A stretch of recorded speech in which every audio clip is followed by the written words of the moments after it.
Hey, how's it going? Welcome back. This is part 2 of my newest 5-part series about how to deal with noisy neighbors. I'm offering this because I have suffered for years thinking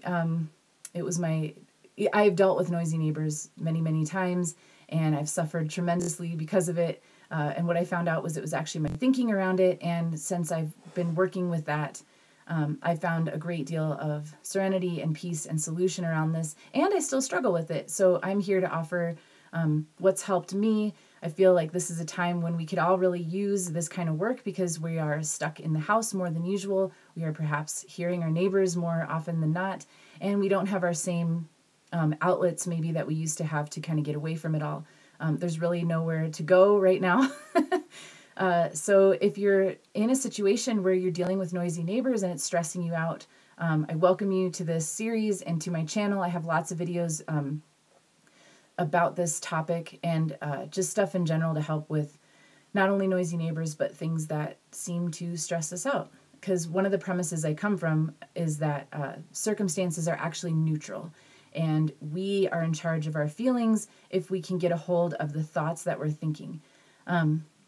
So yeah, I talk more about that in different videos, and I will continue to talk more about that, but just know that's kind of a really short version of where I'm coming from in this, and know that there is a tremendous amount of freedom there. So if that seems weird to you or hard to swallow, no big deal. Just keep an open mind, hang out here and get some ideas for how to find peace and calmness no matter what, especially with noisy neighbors. Yeah, so I've decided to do this series based on comments that viewers have left on previous videos about dealing with noisy neighbors, because I thought it'd be a really good way to kind of dive deeper on some questions or concerns you all had about the ideas that I'm presenting here. And one of them was about acceptance and kind of arguing with this idea and saying, no, acceptance is for weak people. It's for slaves. This person actually used the word slaves. And I laugh a little at that because I certainly thought that at first too. I was like, no way, if I accept a thing, I'm admitting defeat. I would just let people treat me like shit. I'm not trying to do that. I can't just accept this, right? It's wrong. It's whatever. Like I had all this righteousness and whatever around it. And what I've actually found out is that acceptance is the pathway to true power, true strength, true effective action. And I'm laughing because I just spent 12 minutes recording a video for you all, and for some reason it just fucking decided to stop and like do its own thing. And I don't have the technology or the know-how right now to, have edited that or whatever. So I had this moment where I was like, oh, why did it do that? Oh, what a waste of time. I don't want to start all over. And then I was like, hey, I'm fucking talking about acceptance here. What a great time for me to practice it. And acceptance was like, okay, it is what it is.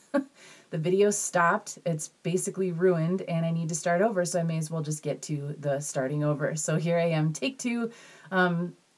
Hopefully this one actually is better because I had all that time to practice.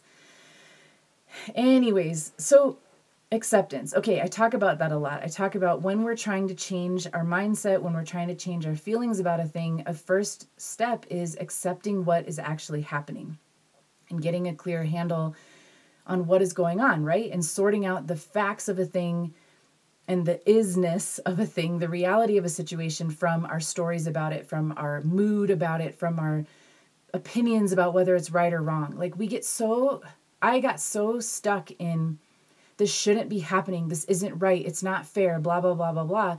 And the whole time that all that did was drain me of my energy, take away my power, make me feel like shit. And I was a shit to other people. Like if I'm in that resentful, cranky mood, every time I saw a friend or my boyfriend, I was complaining about it, or I was just kind of grumpy because all this had been happening to me, right? So yeah, and nowhere in there was I just accepting the situation for what it was. And let's be really clear. Acceptance is not to be confused with giving up or being a doormat or letting someone abuse you or harm you. A lot of the stuff I'm working with here with the noisy neighbor stuff is honestly dealing with noisy neighbors, dealing with the thoughts that are in my own head about it. Very rarely have my neighbors actually been doing anything wrong or sincerely harmful. Most of the time, I'm just pissed off because I live in a house with super thin walls and they don't do things the way I do them. My neighbors don't. And so I bitch about it and I complain about it and I feel frustrated and stressed and wish it was quiet and wish it was different. But they're not, most of the time, they're not doing anything actually wrong. And frankly, even if they were, there's rarely much that I can do about it unless I start really like hounding the landlord or calling the police. And even then that might not do much. So how does acceptance help us in this? A lot of people feel like acceptance means we just have to roll over, take it on the chin, like just be victims, right? And I'm saying no. We're more of a victim when we refuse to accept a situation as it is. This doesn't mean that we don't do anything either. What it does is allow you to move from a more present, powerful, and centered place. So if you think about it, if you're fighting something from a place of resisting it, saying you're a victim and you're upset and you know it shouldn't be happening, you're in a very compromised position. You are in a position of weakness because it is happening. And so if you're just trying to deny it or resist it, it's just happening and now all your power's gone because you're fighting this thing that is happening. We think that if we're fighting it, we're like somehow going to fix it or make it go away, and that isn't how it works. We have to accept that the thing is happening, and then we have a chance of having clarity where when what we decide to do from there actually has power, actually is effective action.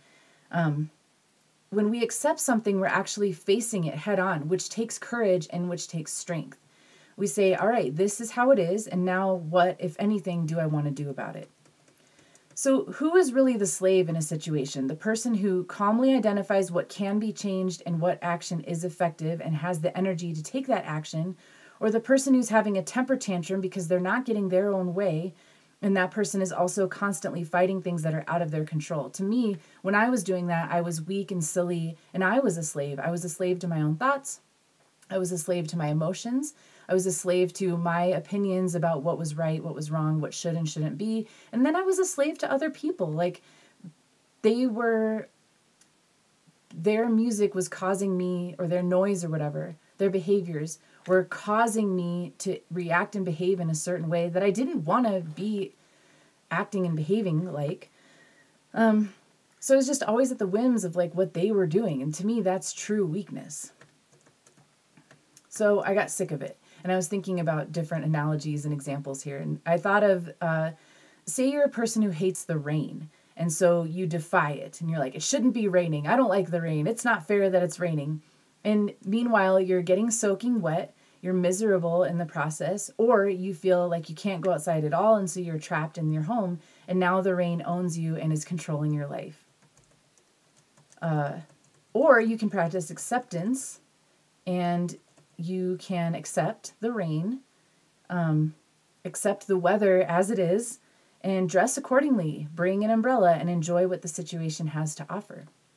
Who is stronger here? The person who rams their head against the brick wall because that wall shouldn't be there and they don't like it, or the person who just decides to go a different direction, or paint it or build a door or window in it? If you're doing that, you've accepted, like, here's a brick wall. Now what?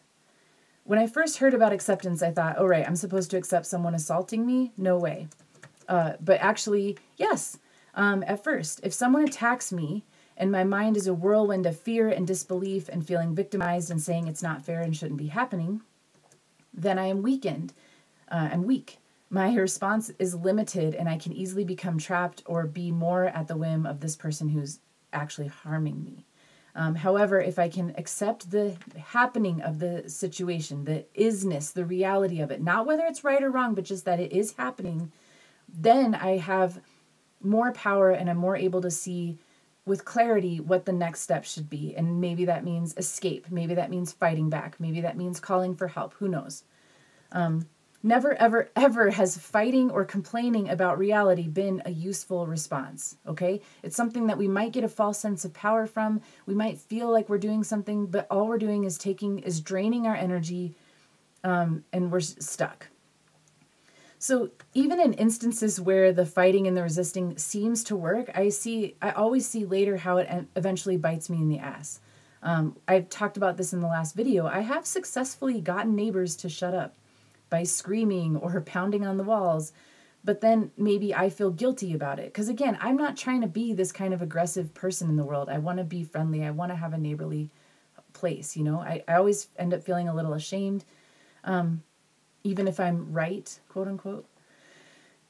So yeah, whatever smug satisfaction I might have gotten goes away the next day, because rarely are the changes permanent. Like, none of my neighbors have ever been like, ooh, I just pissed off my strange, cranky neighbor lady who banged on the walls. I'm just going to stop playing my music loud forever. Like, they're doing things the way they think is right and proper to do them, and me being pissed about it doesn't change it. It might change it for that day, but it's not a permanent behavior change. And anyways, it's not my right to figure out if I need to go around changing people.